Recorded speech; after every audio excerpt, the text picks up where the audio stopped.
Hello friends, welcome to my YouTube channel. तो हमने atomic structure जो इनऑर्गेनिक केमिस्ट्री की बुक है BSc first year first sem की, उसकी हमने एटॉमिक स्ट्रक्चर यूनिट के 2 पार्ट कर चुके हैं हम पिछली वीडियो में। अगर आप नए हैं इस चैनल पे तो पहले पिछली वीडियोस को देखें, फर्स्ट और सेकंड पार्ट, उसके बाद ही आप थर्ड लेक्चर को समझें। ठीक है, आज हम इस वीडियो में कंप्लीट कर देंगे इस यूनिट को, जो कि 2 इम्पोर्टेंट टॉपिक रहते हैं हमारे।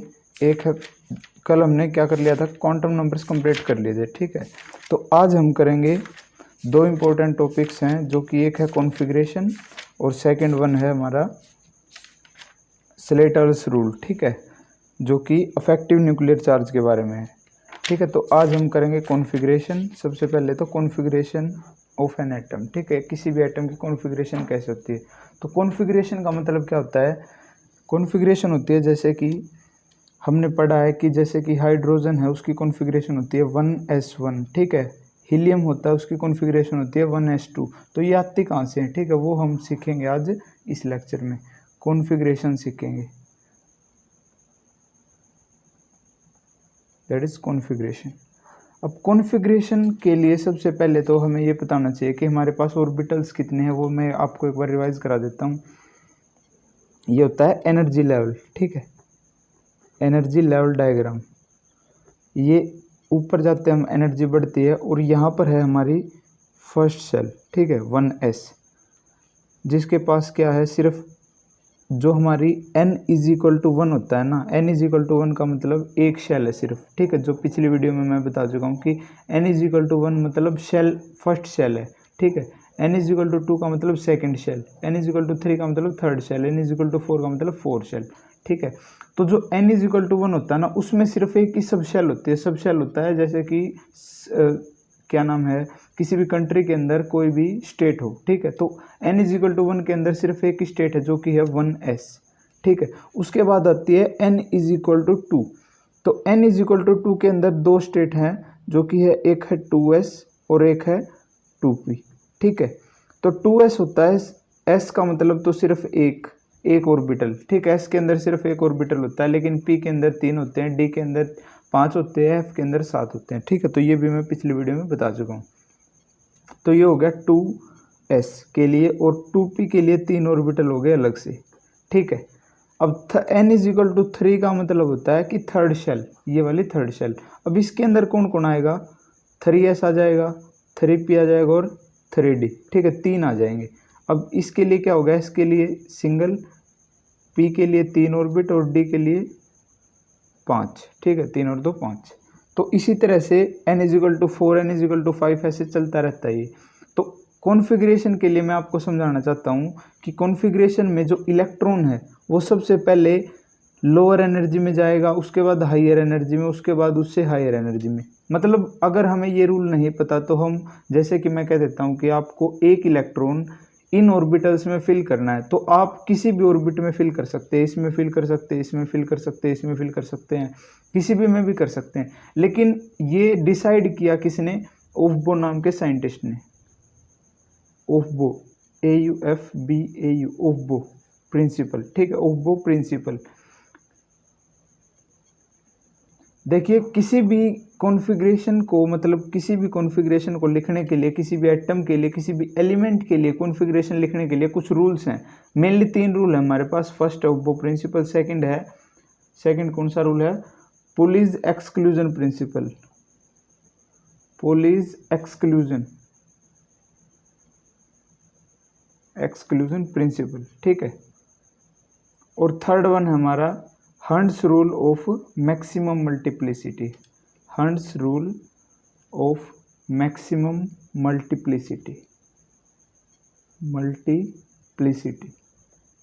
अगर ये तीनों रूल हमें अच्छी तरह से आते हैं, तो इनके बेस पे हम किसी भी एटम की, किसी भी एलिमेंट की कॉन्फ़िगरेशन इजीली लिख सकते हैं।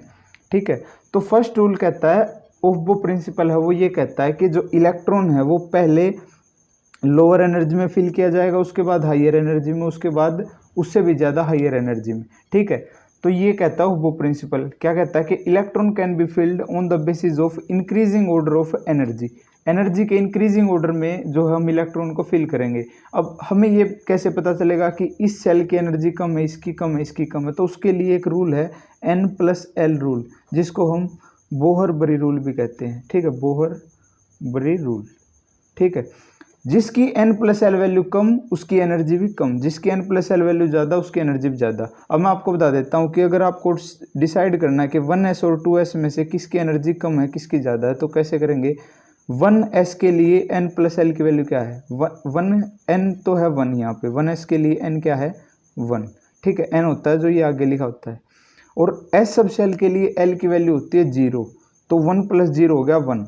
अब 2s के लिए देखें हम, तो 2s के लिए n की वैल्यू है 2, l की वैल्यू है 0, तो ये हो गया 2। अब एक जो है 2 से छोटा होता है, तो ये छोटा है तो इसकी एनर्जी भी कम है, तो सबसे पहले कम एनर्जी में भरा जाएगा, उसके बाद ज़्यादा में, और उसके बाद उससे भी ज़्यादा में, ठीक है। तो इसीलिए फर्स्ट 1s में इलेक्ट्रॉन पहले एंटर होता है, उसके बाद जाता है फिर 2s में, ठीक है। मैं आपको एक शॉर्टकट मेथड भी बता दूंगा, ये चीज़ें याद रखने की जरूरत नहीं है आपको। इलेक्ट्रॉन फिल करने के लिए एक डायरेक्ट ट्रिक है जो कि मैं आपको सिखा दूंगा, लेकिन ओह्बो प्रिंसिपल के अकॉर्डिंग पहले कम एनर्जी में इलेक्ट्रॉन जाएगा, उसके बाद हाइयर में, उसके बाद उससे ज़्यादा हाइयर में। एनर्जी कैसे डिसाइड करेंगे? N+L वैल्यू से, या फिर कह सकते हैं बोहर-बरी रूल से, ठीक है। अब मैं आपको डायरेक्ट ट्रिक बताता हूँ कि कैसे हम इलेक्ट्रॉन को फिल कर सकते हैं। कुछ नहीं करना, आपने सिंपल लिखना है 1s, उसके बाद नीचे 2s, उसके बाद 3s, उसके बाद 4s, उसके बाद 5s, 6s, 7s तक लिखना है। उसके बाद 2s फर्स्ट 1 जो फर्स्ट सब सेल होती है ना, n=1 का मतलब फर्स्ट सेल। फर्स्ट सेल में सिर्फ s ही ऑर्बिट होता है, s सब सेल होती है सॉरी, और सेकंड में s के साथ p भी आ जाता है, ठीक है, 2s 2p। 3s में 3s के साथ 3pb और 3db।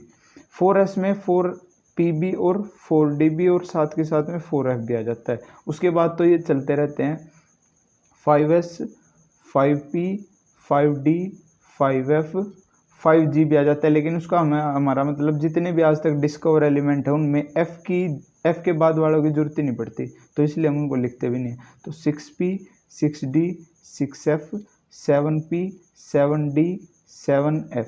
इतना काम करने के बाद ऐसे टेढ़े हमें एरो लगाने हैं, ठीक है, टेढ़े एरो, ठीक है। 1s, उसके बाद 2s, उसके बाद 2p 3s, उसके बाद 3p 4s, उसके बाद d में से ऐसे, मतलब बिल्कुल पैरेलल एरो लगाने हैं। और ये एरो हमें बताएंगे कि इलेक्ट्रॉन कैसे बढ़ना है। देखिए सबसे पहला एरो कहाँ से जाता है? 1s में से, तो 1s में इलेक्ट्रॉन बढ़ने हैं सबसे पहले, मतलब ये एनर्जी भी बता सकते हैं हम, 1s की एनर्जी कम। उसके बाद आता है 2s में से, तो 2s की एनर्जी उसके बाद 2p में आता है, ना कि 3s में, तो 2p की एनर्जी ज़्यादा है 2s से, तो इसमें बाद में भरा जाएगा। और उससे भी ज़्यादा देखो, 2p से होता हुआ वो 3s में से जा रहा है, तो उसके बाद जाएगा 3s में इलेक्ट्रॉन। उसके बाद जो है यहाँ से ख़त्म हो गया, अब 3p में आ गया, अब आ गया 3p में, उसके बाद आ गया 4s में, ठीक है। तो इस तरह से हम इलेक्ट्रॉन फिलअप कर सकते हैं इजीली। जैसे कि मैं आपको कह दूँ, सोडियम की इलेक्ट्रॉनिक कॉन्फ़िगरेशन लिखनी है, तो सोडियम के पास 11 इलेक्ट्रॉन होते हैं, ठीक है।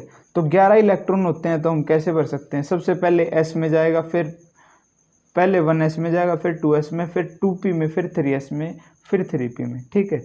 अब हमें ये नहीं पता कि s में, हम ये भी तो कह सकते हैं कि 1s में 11 इलेक्ट्रॉन सारे के सारे एक ही s में आ गए भाई, चलो यही कॉन्फ़िगरेशन होगी इसकी। लेकिन इसके लिए भी अलग से रूल है। अभी तो सिर्फ एनर्जी का ही ध्यान रखना हमें कि लोअर एनर्जी से हायर एनर्जी की तरफ इलेक्ट्रॉन फिलअप होते हैं, ठीक है। तो सेकेंड रूल हमें ये बताएगा कि किस सब सेल में कितने ऑर्बिटल्स आने चाहिए, किस ऑर्बिटल में कितने इलेक्ट्रॉन आने चाहिए। जैसे कि s में 2 आएंगे, 3 आएंगे, 5 आएंगे, 10 आएंगे, तो कितने आएंगे? तो वो बताता है हमें कौन सा? सेकंड वाला रूल, जो कि क्या था? पोलीज एक्सक्लूजन प्रिंसिपल, ठीक है। तो पोलीज एक्सक्लूजन प्रिंसिपल के अकॉर्डिंग क्या होता है? N orbital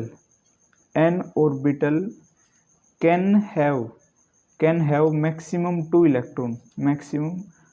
electron with opposite spin, ठीक है, अपोजिट स्पिन। ये रूल है ओह्बो प्रिंसिपल नहीं सॉरी, पोलीज एक्सक्लूजन प्रिंसिपल। ये वाला सेकंड वाला रूल है कि एक ऑर्बिटल में मैक्सिमम 2 इलेक्ट्रॉन आ सकते हैं विद अपोजिट स्पिन।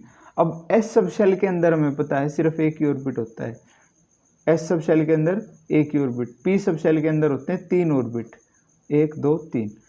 3s के अंदर भी होते हैं 3 ऑर्बिट, ठीक है, सॉरी 1 ऑर्बिट। p के अंदर फिर से 3 आ गए, ठीक है। 4s के अंदर सिर्फ 1 ऑर्बिट। अब एक बार हम इसकी सोडियम की कॉन्फ़िगरेशन इसमें भर के देखें तो कैसे भर जाएगी। 1s के अंदर पहले कितने इलेक्ट्रॉन आएंगे, इलेक्ट्रॉन हमेशा ऊपर लिखे जाते हैं, ठीक है। यहाँ पर जो ये सबशेल है इसके ऊपर लिखे जाते हैं इलेक्ट्रॉन्स। अब 1s के पास सिर्फ एक ही ऑर्बिट है जिसमें मैक्सिमम 2 इलेक्ट्रॉन आ सकते हैं, तो 1s2 2 इलेक्ट्रॉन भरेंगे। उसके बाद आती है 2s की बारी, तो 2s में भी सिर्फ एक ही ऑर्बिट है, उसमें भी 2 इलेक्ट्रॉन आएंगे, तो 1s2 2s2, ठीक है। उसके बाद आता है 2p। अब 2p के पास 3 ऑर्बिट हैं, 1 2 3। अब 3 में 6 इलेक्ट्रॉन आ सकते हैं क्योंकि 1 में 2 तो 3 में 6, तो 2p6 हो गया, 2p6। अब यहाँ तक 10 इलेक्ट्रॉन आ गए, देखो 6 8 और 2 10। अब बच गया एक इलेक्ट्रॉन किस में चला गया, 3s में, ठीक है।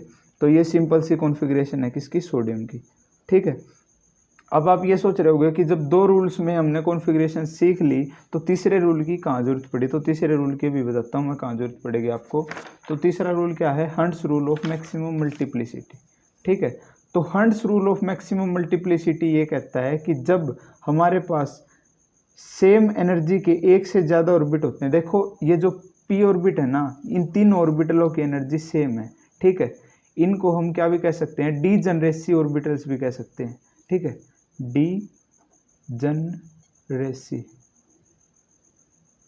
डीजनरेसी ऑर्बिटल्स, ठीक है। ये ऑर्बिटल्स ऐसे ऑर्बिटल होते हैं जिनकी एनर्जी सेम होती है।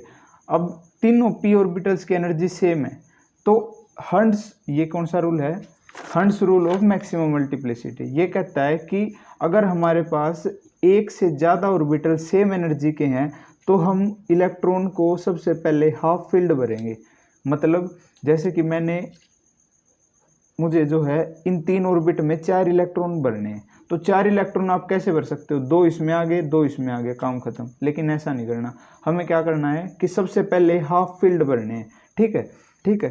कहने का मतलब क्या है कि इलेक्ट्रॉन को फुल्ली फील्ड जब करना है, इलेक्ट्रॉन को पेयर अप जब करना है, जब कम से कम वो हाफ फील्ड होंगे, ठीक है। सबसे पहले उनको हाफ फील्ड रखना है। तो हाफ फील्ड के लिए जैसे कि ये हाफ फील्ड हो गया, अब जो चौथा इलेक्ट्रॉन है वो पेयर अप कर सकता है, ठीक है। अब वो पेयर अप करेगा, लेकिन पेयर अप से पहले हमें कम से कम हाफ फील्ड करना पड़ेगा इसको। तो ये हमारा कौन सा rule, hunts rule of maximum multiplicity. तो ये 3 रूल थे जिसके बेस पे हम कोई भी electronic configuration except exceptional electronic configuration, कुछ एक्सेप्शंस होते हैं, कुछ एक्सेप्शंस को छोड़कर बाकी हम किसी की भी कॉन्फ़िगरेशन इजीली लिख सकते हैं। मैं आपको लिख के दिखाता हूँ किसी की। चलो मान लीजिए जिंक की कॉन्फ़िगरेशन लिखनी है हमें। जिंक क्या है, जिंक का एटॉमिक नंबर है 30, जिंक का एटॉमिक नंबर है 30। तो सबसे पहले हमें ये पता होना चाहिए 1s 2s 3s 1s 2s 3s 4s 2p 3p 4p 3d 4d 4f, ठीक है। इतने में काम चल जाएगा। एक दो और लिख लेते हैं 5s 5p, ठीक है। तो 1s 2s 2p 3s 3p, ठीक है, कुछ इस तरह से काटेंगे। अब भर के देख लेते हैं, आप यहाँ पे भी फिलअप करके देख सकते हो अगर रफ में कर रहे हो तो आप। तो 1s में 2 इलेक्ट्रॉन चले जाएंगे, उसके बाद 2s में 2 इलेक्ट्रॉन, उसके बाद 2p में 6 इलेक्ट्रॉन क्योंकि इसके पास 3 ऑर्बिट हैं, उसके बाद 3s में फिर 2 इलेक्ट्रॉन, उसके बाद 3p में 6 इलेक्ट्रॉन, 4s में 2 इलेक्ट्रॉन, ठीक है। अब कितने हो गए, 10 यहाँ पे हो गए, 10 यहाँ पे हो गए, 20 हो गए, अभी बाकी हैं।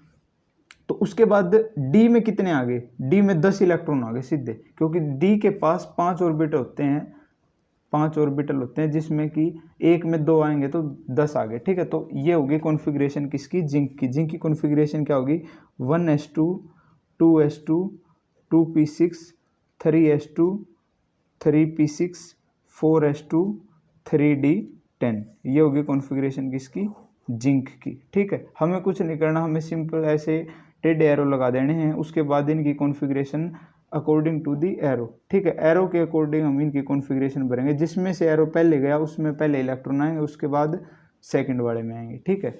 और याद रखना है कि एक ऑर्बिट में मैक्सिमम 2 इलेक्ट्रॉन आते हैं। और थर्ड रूल क्या था कि अगर हमारे पास जैसे कि डी सबशेल है, मान लीजिए डी में 5 ऑर्बिटल होते हैं और हमें 7 इलेक्ट्रॉन भरने हैं, तो सबसे पहले हमें इसको हाफ फील्ड भरना होगा, ठीक है। सबसे पहले हाफ फील्ड भरना है, उसके बाद बच गए 2, तो 2 उसके बाद पेयर अप करना है, ना कि शुरू में पेयर करना है। ठीक है, ये चीज़ ध्यान रखनी है। तो ये थी कॉन्फ़िगरेशन पार्ट। ठीक है, कॉन्फ़िगरेशन का पार्ट है। अब इसके बेस पे आपको मैं क्वेश्चन दिखाऊं अगर कॉन्फ़िगरेशन के बेस पे, तो एक क्वेश्चन आया, देखो, एक्सप्लेन ओह्बो प्रिंसिपल और पोलिस एक्सक्लूजन प्रिंसिपल। तो ओह्बो प्रिंसिपल क्या था? ओह्बो प्रिंसिपल ये कहता है कि इलेक्ट्रॉन पहले लोअर एनर्जी में जाएगा, उसके बाद हायर एनर्जी में जाएगा। हम ये कह सकते हैं कि electron can be filled in the shells या फिर orbitals according to their increasing order of energies. ठीक है, एनर्जी के बेस पे हम भरेंगे। पोलिस एक्सक्लूजन प्रिंसिपल ये कहता है कि मैक्सिमम एक ऑर्बिट में मैक्सिमम 2 इलेक्ट्रॉन आ सकते हैं विद अपोजिट स्पिन। एक ऑर्बिट में मैक्सिमम 2 इलेक्ट्रॉन आ सकते हैं विद अपोजिट स्पिन। ठीक है, तो ये एक ही क्वेश्चन है किसके? कॉन्फ़िगरेशन के बेस पे, बाकी तो नहीं दिख रहे मुझे। तो उसके बाद हमारा नेक्स्ट टॉपिक है अफेक्टिव न्यूक्लियर चार्ज, जिसका भी एक क्वेश्चन दिख रहा हमें, अफेक्टिव न्यूक्लियर चार्ज। तो इस टॉपिक में से हमारा एक ही क्वेश्चन बनता है, ओह्बो प्रिंसिपल और पोलिस एक्सक्लूजन प्रिंसिपल। मैं आपको बुक में से बता देता हूँ कि इसको लिखना कैसे है, बिल्कुल एग्जैक्ट।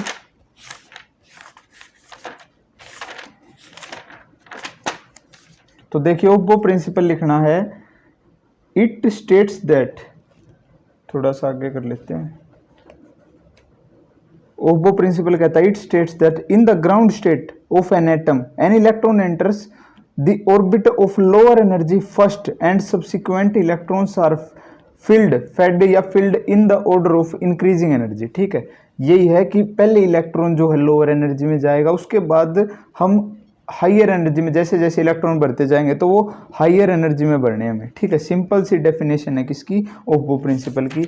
और पोलिस एक्सक्लूजन प्रिंसिपल की डेफिनेशन भी मैं आपको दिखा देता हूँ। पोलिस एक्सक्लूजन प्रिंसिपल कहता है कि इलेक्ट्रॉन जो है एक ऑर्बिटर में मैक्सिमम 2 इलेक्ट्रॉन आ सकते हैं विद अपोजिट स्पिन। बिल्कुल सिंपल सी डेफिनेशन है, N orbital can have maximum 2 electron with opposite spin. ठीक है, तो देख लीजिए 2 नंबर का क्वेश्चन आपके सामने है। ठीक है, इस टॉपिक में से। और लास्ट टॉपिक है इस चैप्टर का, that is affective nuclear charge. इसका एक क्वेश्चन भी दिख रहा है हमें एग्जाम में। तो अफेक्टिव न्यूक्लियर चार्ज कैलकुलेट कैसे करेंगे वो मैं आपको बता देता हूँ। थोड़ा सा इस टॉपिक के बारे में बताएंगे कि होता क्या है ये। ठीक है, तो सबसे पहली बात, अफेक्टिव न्यूक्लियर चार्ज होता क्या है? ठीक है, अफेक्टिव न्यूक्लियर चार्ज, देखिए ये है एक न्यूक्लियस। ठीक है, न्यूक्लियस है ये हमारा, और ये है शेल्स। ठीक है, और ये कंप्लीट है एटम। ठीक है, ये है एटम जिसके अंदर न्यूक्लियस है, और यहाँ पर मान लीजिए इलेक्ट्रॉन है, एक थर्ड शेल में एक इलेक्ट्रॉन है। ठीक है, अब न्यूक्लियस जो है उस पे होता है पॉजिटिव चार्ज, इलेक्ट्रॉन पे होता है नेगेटिव चार्ज। पॉजिटिव चार्ज जो है वो नेगेटिव चार्ज को क्या करेगा? अट्रैक्ट करेगा, क्योंकि अपोजिट चार्ज एक दूसरे को अट्रैक्ट करते हैं। अब अट्रैक्ट करेगा तो क्या होगा? बीच में कुछ इलेक्ट्रॉन्स भी मिलेंगे, इन शेल में भी इलेक्ट्रॉन्स है ना, तो बीच में जो इलेक्ट्रॉन मिलेंगे वो इलेक्ट्रॉन इस इलेक्ट्रॉन को रिपेल करेंगे। ठीक है, और इसके साथ अपनी अट्रैक्शन बढ़ाएंगे, लेकिन इसको रिपेल कर देंगे। तो अफेक्टिव न्यूक्लियर चार्ज क्या होता है? Nuclear charge minus screening constant, that is affective nuclear charge. ठीक है, या फिर N स्टार भी कह सकते हैं हम। अफेक्टिव न्यूक्लियर चार्ज क्या होता है कि न्यूक्लियर चार्ज जो था वो कम कर दिया किसने? बीच वाले इलेक्ट्रॉन ने। अगर मैं इसकी डेफिनेशन बोलूँ अफेक्टिव न्यूक्लियर चार्ज क्या होता है, या फिर कहूँ स्क्रीनिंग अफेक्ट भी कहते हैं हम इसको। ठीक है, screening affect, SCREENING, screening affect. ठीक है, स्क्रीनिंग अफेक्ट क्या होता है कि जो वैलेंस इलेक्ट्रॉन है, वैलेंस शेल के इलेक्ट्रॉन को वैलेंस इलेक्ट्रॉन बोलते हैं, कि जो वैलेंस इलेक्ट्रॉन है वो अंदर वाली शेल्स की वजह से कम अट्रैक्शन फील करता है न्यूक्लियस के साथ। ठीक है, क्यों? क्योंकि इलेक्ट्रॉन जो है इसको रिपेल कर देते हैं साथ वाले इलेक्ट्रॉन को, क्योंकि इस पे भी नेगेटिव चार्ज है, इस पे भी नेगेटिव चार्ज है। ठीक है, तो स्क्रीनिंग अफेक्ट क्या होता है? द डिक्रीज इन अट्रैक्शन, ठीक है, द डिक्रीज इन अट्रैक्शन का डिक्रीज होना between valence electron and nucleus. ठीक है, न्यूक्लियस और वैलेंस इलेक्ट्रॉन के बीच के अट्रैक्शन का डिक्रीज होना ठीक है, due to intervening shells, due to intervening shells. Intervening shells कौन सी होती है? जो बीच वाली शेल्स होती हैं, ठीक है, जैसे कि वैलेंस शेल के बाद जैसे n इज इक्वल टू 3 ये वैलेंस शेल हमारी, तो n इज इक्वल टू 1 और n इज इक्वल टू 2 ये कौन सी शेल होगी? इंटरवीनिंग शेल होगी। इसकी वजह से, इंटरवीनिंग शेल की वजह से एक स्क्रीन आ जाती है बीच में, एक दीवार बन जाती है, जिसकी वजह से न्यूक्लियस और इलेक्ट्रॉन के बीच की अट्रैक्शन कम हो जाती है। वो कम कितनी होगी वो हमें पता चलेगा स्क्रीनिंग कांस्टेंट से, जिसकी वैल्यू हम स्लेटर रूल के अकॉर्डिंग निकालते हैं, स्लेटर रूल, ठीक है, जो कि हम अब पढ़ेंगे। ठीक है, अब हमें ये पता लगाना है कि अफेक्टिव न्यूक्लियर चार्ज के लिए स्क्रीनिंग कांस्टेंट की वैल्यू हम कैसे निकालें। ठीक है, तो वो निकालेंगे अकॉर्डिंग टू स्लेटर्स रूल। तो मैं आपको बता रहा था अफेक्टिव न्यूक्लियर चार्ज, तो मैं आपको डायरेक्ट शॉर्टकट बता रहा था कि हम निकाले कैसे। तो निकालने के लिए एक ट्रिक है डायरेक्ट। अगर इलेक्ट्रॉन वैलेंस शेल में है, मतलब वैलेंस शेल कौन सी होती है? N shell. अगर एन शेल में इलेक्ट्रॉन है और उसका कंट्रीब्यूशन देखना हमें, जैसे कि यहाँ पर कोई इलेक्ट्रॉन है और ये है हमारी वैलेंस शेल, ठीक है। अब आप ये कहेंगे कि वैलेंस शेल ये है तो इलेक्ट्रॉन बीसी पे होगा, लेकिन मैं आपको वैसे बता रहा हूँ इलेक्ट्रॉन है यहीं पे, लेकिन जैसे यहाँ पे 10 इलेक्ट्रॉन थे, 10 में से एक इलेक्ट्रॉन के ऊपर हमें देखना है कि उसके ऊपर अफेक्टिव न्यूक्लियर चार्ज कितना लगेगा। ठीक है, तो उसके लिए देखने के लिए हम ये मान लेते हैं कि 9 इलेक्ट्रॉन है यहाँ पर, मतलब वैलेंस शेल में 9 इलेक्ट्रॉन है, तो वैलेंस शेल के एक इलेक्ट्रॉन के लिए हमें देखना है कंट्रीब्यूशन होगा 0.35 का। ठीक है, तो n मतलब वैलेंस शेल के लिए होगा 0.35 का, और n-1 मतलब वैलेंस से एक कम शेल के लिए कंट्रीब्यूशन होगा 0.85 का। ठीक है, और n-2 के लिए, n-2 होता है वैलेंस शेल के बाद वाली सेकंड लास्ट, ठीक है, तो उसके लिए कंट्रीब्यूशन होगा 1 का। ठीक है, और इसके साथ में हम सिर्फ नंबर ऑफ इलेक्ट्रॉन्स की मल्टीप्लाई कर देंगे, जितने भी इलेक्ट्रॉन्स हैं। तो ये सिंपल सा मेथड है क्या निकालने का? Affective nuclear charge. ठीक है, अफेक्टिव न्यूक्लियर चार्ज निकालने का सिंपल सा मेथड है। मैं आपको एक एग्जांपल देके भी दिखाता हूँ जो कि एग्जाम में आया हुआ है हमारे पास। ठीक है, तो एग्जाम में क्वेश्चन है जैसे कि calculate affective nuclear charge for 3D electron, 3D electron for scandium. Scandium का एटॉमिक नंबर होता है 21। तो सबसे पहले इसकी कॉन्फ़िगरेशन लिखनी पड़ेगी हमें। तो कॉन्फ़िगरेशन मुझे तो याद है, आप ऐसे करके लिख सकते हैं। ठीक है, तो स्कैंडियम की कॉन्फ़िगरेशन होती है 1s2 2s2 2p6 3s2 3p6 4s2 3d1। ठीक है, 3d1, क्योंकि यहाँ तक 10 और 10 20 हो गए और 21वां इलेक्ट्रॉन 3d1 में आ गया। ठीक है, अब एक चीज याद रखनी हमें, जो s और p के हैं, जो जैसे कि 1s है, अब 1s में सिर्फ सिंगल ही है, फर्स्ट शेल में एक ही सब शेल है, तो इसको ऐसे ब्रैकेट में क्लोज करना है। उसके बाद सेकंड शेल में s और p है, ठीक है, थर्ड शेल में एस पी है, ठीक है, डी भी है, लेकिन डी को हमें अलग रखना है। ठीक है, ऐसे ब्रैकेट लगा देंगे, 4s सिंगल हो गया, 3d1 अलग हो गया। अब 3d1 के लिए हमें देखना है क्या? 3d1 के लिए हमें देखना है जो है अफेक्टिव न्यूक्लियर चार्ज। अब ये देखना है जो 4s है वो 3d से आता तो पहले है, लेकिन ये इसका एटम ये जो है शेल ज्यादा होगी। ठीक है, तो ये अफेक्ट नहीं करेगा इसको। हमें सिंपल देखना है 3d1, जो 3d1 है वो थर्ड शेल है। देखिए, first shell, second shell, third shell. अब फोर्थ शेल जो है 4s2 इलेक्ट्रॉन है, लेकिन 3d1 जो है यहाँ पर एक इलेक्ट्रॉन है, वो इसकी वजह से अफेक्ट नहीं होगा। ठीक है, इसकी वजह से न्यूक्लियर चार्ज कम नहीं होगा, वो बीच वाली शेल की वजह से होता है। तो बीच वाली शेल कौन कौन सी हैं? ये रही, ठीक है, ये वाली हैं बीच वाली शेल। अब इनकी वजह से कितना होगा वो देखना हमें। तो सबसे पहले थर्ड शेल में ही जितने इलेक्ट्रॉन है, थर्ड शेल में 3d1 को छोड़ के बच गए कितने इलेक्ट्रॉन? 6 और 2 8, 8 इलेक्ट्रॉन बच गए। ठीक है, अब 8 इलेक्ट्रॉन जब n वाली शेल के लिए देखते हैं, वैलेंस शेल के लिए, तो क्या लिखते हैं वैल्यू? 0.35। ठीक है, ये है हमारे पास स्क्रीनिंग कांस्टेंट की वैल्यू निकाल रहे हैं हम। अफेक्टिव न्यूक्लियर चार्ज क्या होता है? अफेक्टिव न्यूक्लियर चार्ज होता है nuclear charge minus screening constant. तो स्क्रीनिंग कांस्टेंट की वैल्यू यहाँ से निकाल रहे हैं हम। तो स्क्रीनिंग कांस्टेंट क्या आ गया? वैलेंस शेल के लिए 0.35 प्लस में n-1 के लिए कितना होता है? 0.85, 0.85। अब n-1 के लिए इलेक्ट्रॉन कितने हैं? 6 और 2 8, 8 हैं। ठीक है, मल्टीप्लाई बाय 8 प्लस में अब n-2 के लिए इलेक्ट्रॉन कितने हैं? 2, लेकिन उसके लिए वैल्यू कितनी होती है? 1.0 या फिर 1 कह सकते हैं, लेकिन इलेक्ट्रॉन कितने हैं? 2। तो ये हो गया 2। तो यहाँ से सिंपली हम कैलकुलेट कर सकते हैं क्या, स्क्रीनिंग कांस्टेंट। और न्यूक्लियर चार्ज तो हमें पता है स्कैंडियम पर कितना होगा, वो गिवन भी मिलेगा या हम बता भी सकते हैं। न्यूक्लियर चार्ज होता है, किसी भी चीज़ पे न्यूक्लियर चार्ज होता है उसके प्रोटॉन प्लस में इलेक्ट्रॉन, प्रोटॉन प्लस न्यूट्रॉन का सम, ठीक है। अब प्रोटॉन कितने होते हैं, जितने इलेक्ट्रॉन होते हैं उतने प्रोटॉन होते हैं, लेकिन न्यूट्रॉन जो है एक आधा ज़्यादा हो जाता है, ठीक है। वो गिवन भी मिलेगा आपको न्यूक्लियर चार्ज कितना इस पे, या आप बता भी सकते हैं, ठीक है। तो ये तरीका था सिंपल सा क्या निकालने का, अफेक्टिव न्यूक्लियर चार्ज निकालने का। मैं आपको एक दो और एग्जाम्पल दिखाता हूँ बुक में से।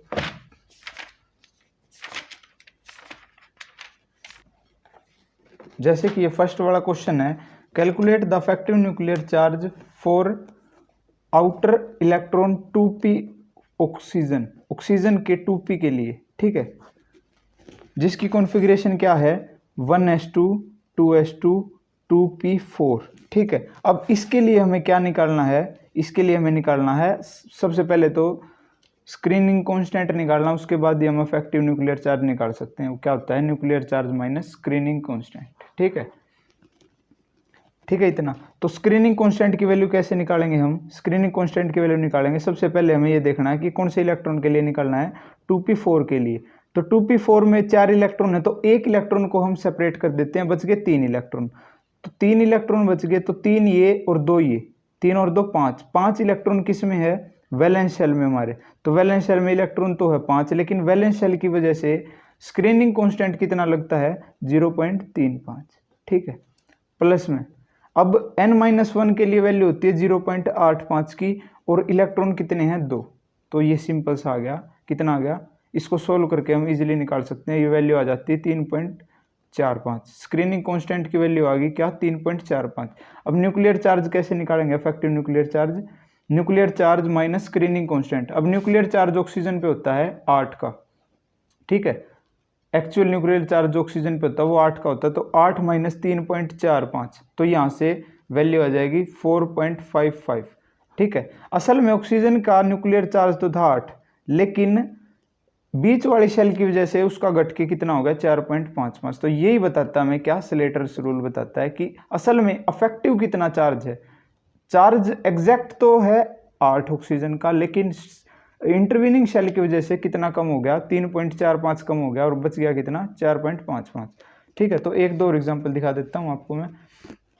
जैसे कि नेक्स्ट है, किसके लिए बताना हमें, Z=7 का मतलब एटॉमिक नंबर 17 है। तो एटॉमिक नंबर 17 है, तो उसकी कॉन्फ़िगरेशन क्या होगी 1s2 2s2 2p6 3s2 3p6 4s2, ये कितना हो गया 10, और ये तो ज़्यादा हो गया 5 आ जाएगा यहाँ पे, ठीक है, 5 और 2 7, 10 और 7 17, तो 3p5 यहाँ तक हो गई हमारी किसकी, Z=17 की।